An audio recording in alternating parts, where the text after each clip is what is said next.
Diana, the social science perspective on a transition to sustainable development. Well, first of all, happy birthday, IIASA. It's almost 30 years since the much-missed Steve Schneider sent me here for a summer to work with Martin Parry's group, and it had a big, long-standing impact on me. And I love sending my own students to the summer program. Changes their lives. I want to make a key point, which is that if we're going to do a better job of science looking at sustainable futures, and if we want development to do a better job, we've all got to do a better job of evaluating our science and evaluating development projects. And part of my insights come from being an editor of several journals where we get a lot of papers that often do not do enough in terms of validating models, exploring the outliers, and so on. So why is it important to do a lot of evaluation? It's to legitimate the claims that we're making, both of the success of research and the success of policies on the ground. And we need, especially in the climate arena, to do really good evaluation in order to contest the accusations of failure. The other important thing is adaptive management. We need to learn from our successes and failures, and we can often learn more from exploring our failures than we do from our successes. So I'm going to use three quick examples, and the first is drawn from the work I was doing when I was here at IIASA many decades ago, and it's the need for very careful model evaluation and testing when we're trying to look at the impact of climate change on food systems. And actually, in my PhD that I was working on, I worked on food models to look at whether they could be used for forecasting the impact of climate change on food systems. And Steve pushed me very hard to look at the assumptions of the scenarios very carefully, to do a sensitivity analysis. And I found that the model I was using, if you had sudden shocks, rapid climate change, behaved very unstably, so really shouldn't be used in that way.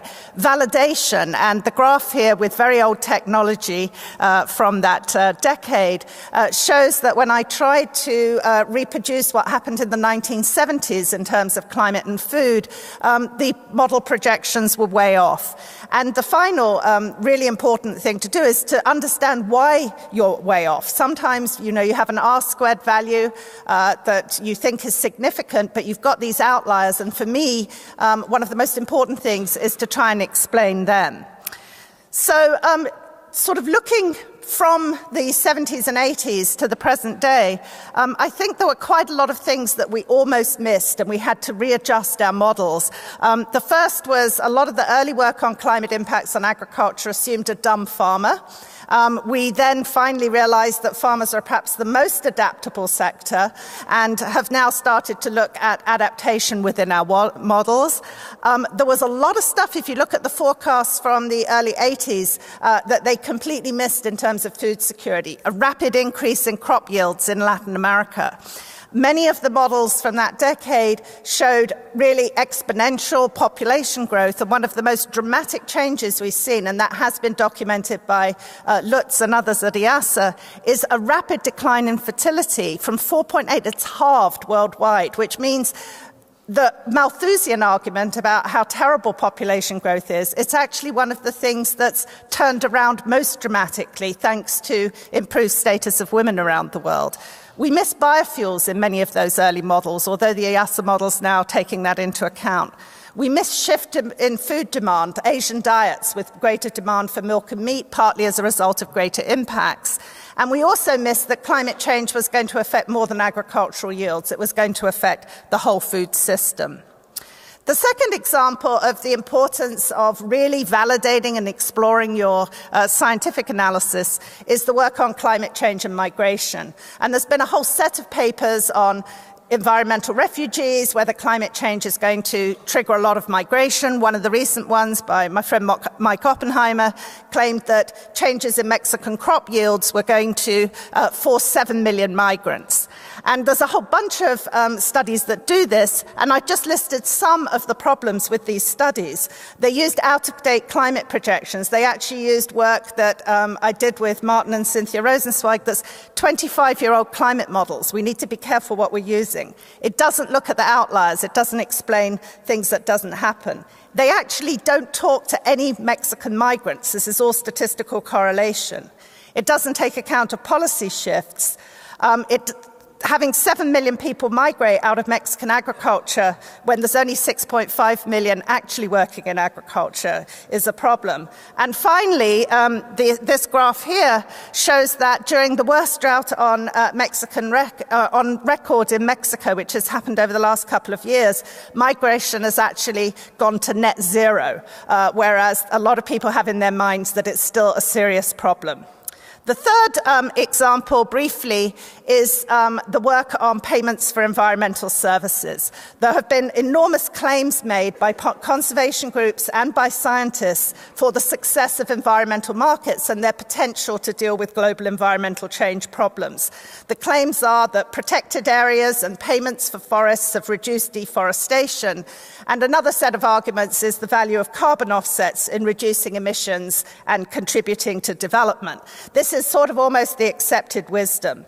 But there's been a number of very important studies published recently, particularly by Patanaik, Wanda, and Ferraro, where they look at the importance of matched cases. They show that many studies of the success of environmental services don't make legitimate comparisons. They don't compare like with like. They just compare the protected area with the unprotected area without controlling for biophysical and social conditions.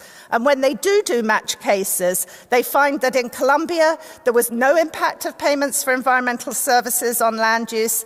In Mexico, there was a slight decrease in deforestation, but it was all displaced, it leaked into other areas. And in Costa Rica, the poster child for payments of environmental services, they found no significant impacts of markets for the environment at the farm or the regional level. So this shows the importance of very carefully designed evaluations. And then in my own work, finally, on carbon offsets, we've been examining the very polarized claims between offsets providing a nice, flexible alternative for reducing greenhouse gas emissions with lots of sustainable development benefits. And then the other argument is that offsets are unethical, they're not additional, and they don't benefit communities. And what we found by actually getting away from the theory and going to visit large numbers of communities on the ground and doing carefully designed both carbon measurements and evaluations of talking to communities, we find varying benefits that depend a lot on technology, depend on governance, and depend on how the benefits are distributed in the community.